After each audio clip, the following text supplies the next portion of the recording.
ৰেমালৰ তাণ্ডৱৰ বাবে অহা নেৰানেপেৰা বৰষুণত বিস্তৰ ক্ষতি চতিয়াৰ নলবাৰীত ধ্বংসস্তূপত পৰিণত এটা পৰিয়ালৰ বাসগৃহ কথমপি প্ৰাণ ৰক্ষা সুৰেন নাথৰ পৰিয়ালৰ 10 বছৰ ধৰি পঞ্চায়তলৈ তাতবাতি কৰিও পৰিয়ালটোৱে লাভ নকৰিলে ইন্দিৰা আৱাস যোজনাৰ এটি গৃহ পৰিয়ালটোৰ মুৰব্বী আক্ৰান্ত পেৰালাইছিছ ৰোগত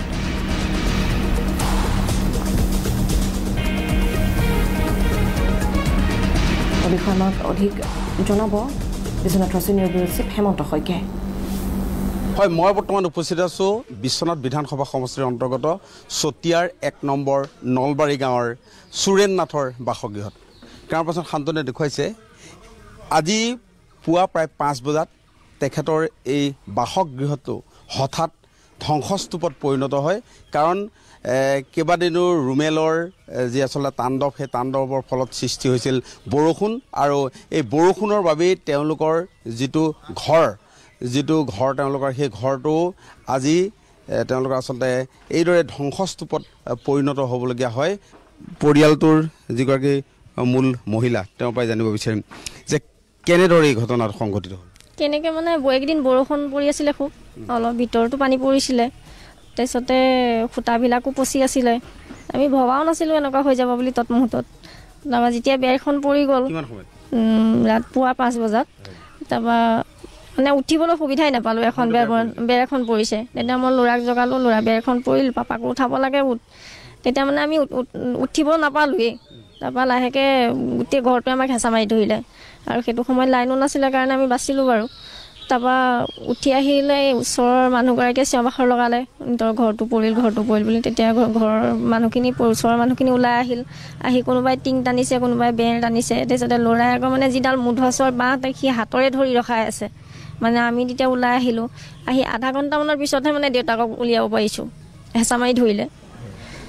গাঁৱৰ মানুহখিনি আহি কোনোবাই বেৰ কাটি দিছে কোনোবাই টিং নমাই দিছে তেনেকৈ কৰোঁতেহে মানে আমি বাচিব পাৰিছোঁ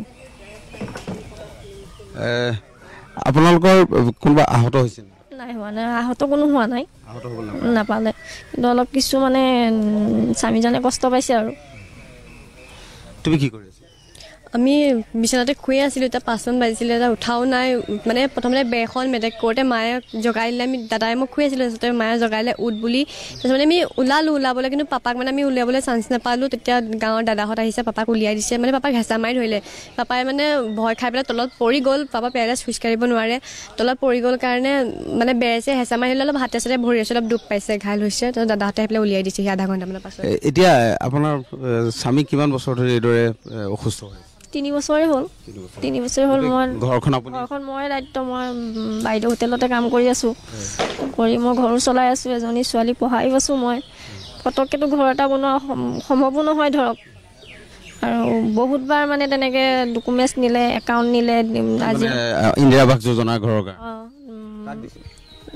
পঞ্চায়তলৈও নিয়ে সভাপতিকো দিয়া হৈছে তেনেকৈ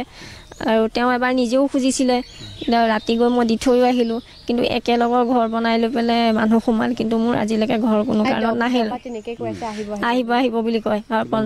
10 বছৰ হ'ল পঞ্চায়তলৈ গ'লে লিষ্টখন চাওঁ বুলি ক'লে কয় নাম আছে আহিব আপোনালোকৰ ঘৰ তেনেকৈ কয়